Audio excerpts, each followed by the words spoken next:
Salut Internet. Aujourd'hui, on visite un club très fermé, celui des leaders qui ont fait des trucs tellement bizarres qu'on en arriverait presque à douter que c'est vrai. Et pourtant, je sais pas si c'est l'ambiance du moment qui m'a inspiré, il y a peut-être des gars qui pourraient se retrouver à terme dans ce classement, mais en tout cas, je vous ai dégoté 2-3 cas vraiment barrés. Allez, c'est parti.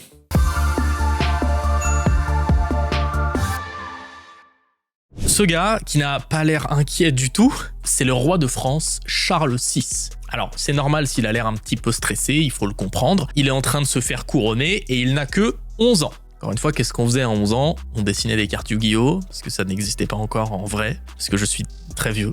Évidemment, il a pu compter sur ses oncles pour l'aider à gouverner le royaume. D'ailleurs, ça devait pas trop mal se passer puisqu'il était surnommé le bien-aimé. Mais en 1388, alors qu'il a 20 ans, il dit que c'est bon les gars, je suis un adulte, merci les tontons, maintenant c'est moi qui gère. Sauf que quelques années plus tard, en pleine expédition militaire contre le duché de Bretagne, Charles VI lance une attaque contre ses propres hommes. À ce moment-là, Charles VI vient de faire sa première crise de démence. Et à partir de là, il va alterner durant tout son règne entre des moments de lucidité parfaite et des épisodes, disons, moins rationnels. Le plus célèbre d'entre eux, il s'est persuadé qu'il était fait de verre. Vraiment, il refusait qu'on le touche, il restait immobile pendant des heures, il portait des vêtements renforcés par des tiges de fer pour se protéger. On racontait même qu'il s'enroulait dans des couvertures pour ne pas se fendre. Il évitait la lumière aussi pour ne pas fondre. Et puis, malgré son trouble, il est resté roi officiellement pendant 42 ans quand même.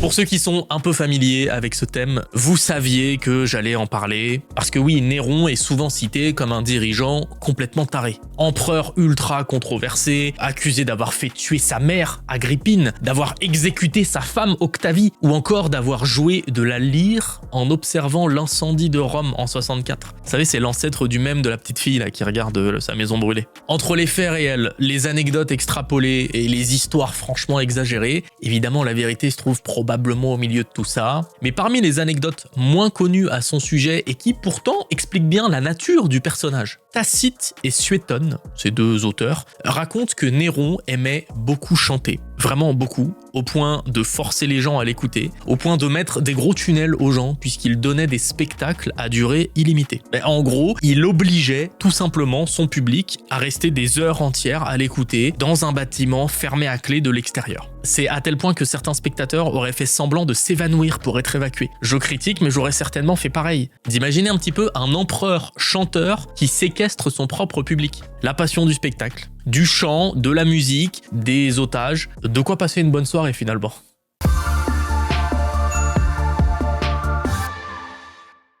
Un peu avant Néron, Rome a eu Caligula comme empereur. C'est un autre leader hyper connu à qui on attribue tout un tas de trucs, parfois vrais, parfois un peu exagérés, parfois totalement inventés. Le plus célèbre, vous la connaissez certainement, c'est l'histoire où il aurait nommé son cheval Incitatus consul. Les sources indiquent que c'était symbolique pour se moquer du Sénat, mais dans l'imaginaire collectif, la légende s'est construite et puis elle est restée. Vraiment, il s'imagine qu'il y a un cheval qui était là avec une petite robe de consul et tout. Bon, je veux bien qu'il soit fou, mais c'est peut-être un peu exagéré. Par contre, il y a une autre histoire, là aussi un peu moins connue. Un jour, un oracle romain a fait une prophétie qui disait en gros Caligula a autant de chances de devenir empereur que de traverser la baie de Baï à cheval. C'est une baie à côté de Naples. Autrement dit, Caligula sera empereur le jour où les poules auront des dents. Hold my beer. Enfin, un truc dans le genre hold my cervoise. Je sais pas ce qu'il buvait à l'époque. D'accord, je parle pas très bien le latin. Caligula a fait aligner des dizaines de navires côte à côte. Il a ensuite fait poser des planches entre les navires. Il a mis du sable par-dessus, d'accord, ça devait ressembler à une route. Et puis il s'est ramené avec sa petite armure sous le bras, son petit cheval et tout. Puis petite traversée de 3 km uniquement pour faire mentir la prophétie. En le disant, je sais pas si c'est être fou ou si c'est être un total génie, j'arrive pas vraiment à décider. Et puis encore une fois, que ce soit pour Caligula ou pour Néron, c'est difficile d'être sûr à 100% de savoir si tout ça est vrai. Il y a évidemment le risque que les gars qui ont écrit sur leur époque ont pu mytho certaines choses juste parce qu'ils aimaient pas telle ou telle personne, ou au contraire, qu'ils vénéraient un petit peu trop tel ou tel gars. Mais je suis désolé, l'histoire est tellement cool.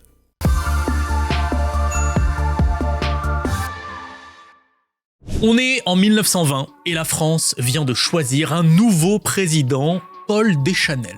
Regardez ça, petite moustache bien coupée, cheveux en brosse impeccable, c'est propre, c'est sérieux, un président classique. Et puis, quelques mois plus tard, gros titre. Monsieur Deschanel tombe de son train en marche. Monsieur Paul Deschanel, en pleine nuit, tombe du train présidentiel. Officiellement, il avait la grippe, il avait trop chaud, il a voulu ouvrir la fenêtre et sorti express du train présidentiel. Imaginez la scène. Et en pleine nuit, paumé entre Beaumont et Montargis, en pyjama, en ayant la grippe, et tu dis au premier cheminot que tu croises « Je suis Paul Deschanel, le président de la République ». J'ai un peu mal au crâne. Non mais, on est en 1920. Y a pas la télé. Les gens, ils savent pas forcément à quoi ressemble le président. Bon courage pour que le mec te croie. Bon, évidemment, il sera pris en charge, bien sûr, mais le mal est fait. L'image publique est brisée et les rumeurs explosent. Paul Deschanel signerait des décrets au nom de Napoléon. Il grimperait aux arbres. Il pêcherait des carpes à 5h du matin. Et il aurait même reçu un ambassadeur simplement vêtu du grand cordon de la Légion d'honneur. Vous vous doutez bien que si un président français avait reçu un ambassadeur à poil, on en aurait entendu parler. Mais voilà, quelques mois plus tard, il démissionne pour raison de santé. C'est le cas un peu à part de cette vidéo, Paul Deschanel, parce qu'encore en 2026, il est perçu comme un fou. Alors qu'en réalité, il ne l'était probablement pas. C'était certainement juste un président, un homme totalement épuisé à une époque où la santé mentale était mal comprise. Il devait souffrir de crises d'angoisse et probablement du syndrome d'Elpenor. En gros, un état où tu te lèves la nuit complètement désorienté et tu agis en pilote automatique, sans te rendre compte de ce que tu fais vraiment, comme certainement cette fameuse nuit dans le train.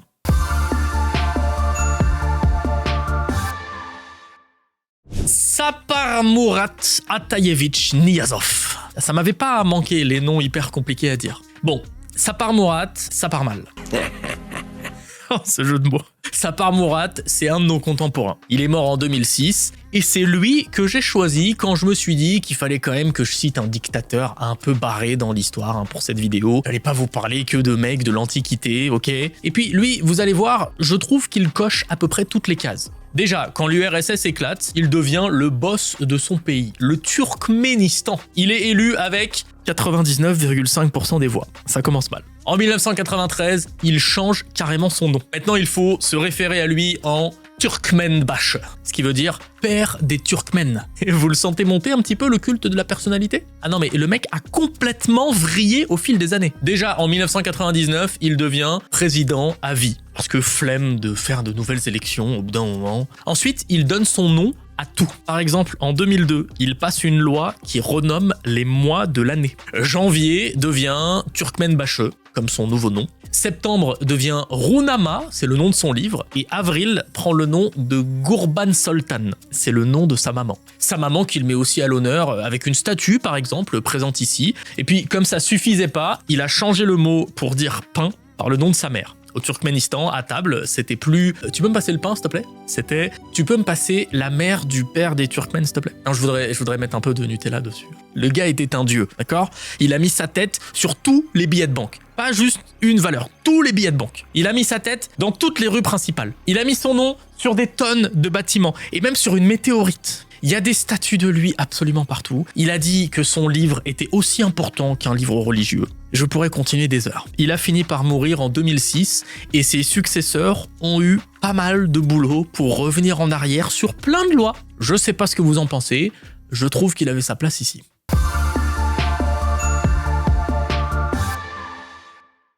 Ce monsieur, c'est Erik XIV de Suède, un roi cultivé, intelligent, passionné de science. Bref, au départ, un profil de souverain éclairé, sauf qu'il avait un problème, les complots. Ah, il voit des trahisons partout, tout le temps. Bon, au début, ça reste gérable. Il y a quelques nobles de suspectés, quelques tensions, bon, c'est quand même classique, on est au XVIe siècle. Mais progressivement, sa paranoïa prend le dessus. En 1567, il est persuadé que certains nobles préparent un coup d'état. Du coup, il les fait arrêter et hop, en prison.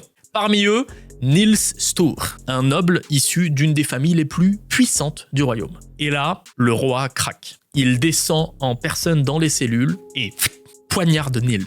Le roi, en personne, qui vrille totalement et qui plante un prisonnier parce que visiblement les condamnés à la prison ça suffisait pas. Alors les gardes ont bien aimé la scène et ils ont eux aussi achevé quelques détenus. L'événement est resté très célèbre et après ça, Erik s'effondre complètement. crise, confusion, disparition temporaire. Il y a certaines histoires qui racontent qu'on l'aurait retrouvé errant, déguisé en paysan. Ça reste du domaine de la légende, évidemment. Ce qui est sûr, c'est que son propre frère finit par le renverser en 1568 et lui termine ses jours en prison. Un roi brillant devenu terriblement paranoïaque et une histoire qui montre à quelle vitesse le pouvoir peut basculer quand la peur prend le dessus.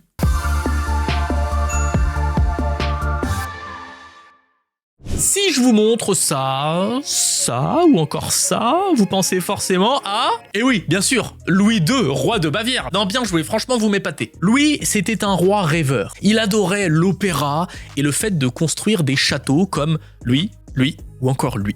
Et ouais, ce château a inspiré Walt Disney pour construire celui de La Belle au Bois dormant. Ah, c'est ça le lien? Oui, c'est ça le lien. Le problème de Louis, c'est qu'il était censé aussi diriger un pays, un artiste, dans un job de CEO, des réunions politiques. Ah non, non, merci, non. Prendre des décisions pour l'État, non, et puis quoi encore? Moi, les gars, j'aime Wagner, j'aime lancer des projets gigantesques, sortis tout droit d'un conte de fées. M'intéresse pas trop, moi, vos histoires de royaume, là. Mais plus les années passent, plus Louis disparaît du monde réel. Il vit la nuit, il évite ses ministres, il communique uniquement par lettres. Une phobie administrative. Non, à un moment donné, faut quand même prendre un petit peu tes responsabilités, mon gars. Roi, c'est pas un métier compatible avec le télétravail. Alors forcément, les autorités bavaroises ont supporté ça un petit moment, et puis ils ont décidé un jour, ça suffit. Un rapport psychiatrique, sans même l'analyser d'ailleurs, hein, et on le déclare inapte à régner. 3 jours après sa destitution, il est retrouvé mort dans le lac de Starnberg,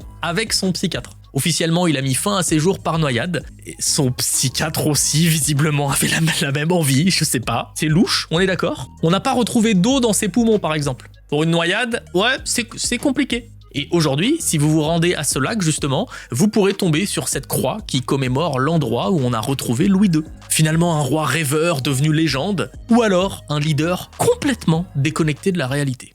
Voilà, c'est la fin de cette petite vidéo. Merci de l'avoir regardé jusqu'au bout, comme d'habitude. N'hésitez pas à me citer d'autres leaders que vous trouvez peut-être fous, ou peut-être éviter de parler trop d'actualité pour pas que ça chauffe un peu trop en commentaire. Allez, on se retrouve très vite, dimanche prochain peut-être. Salut Internet.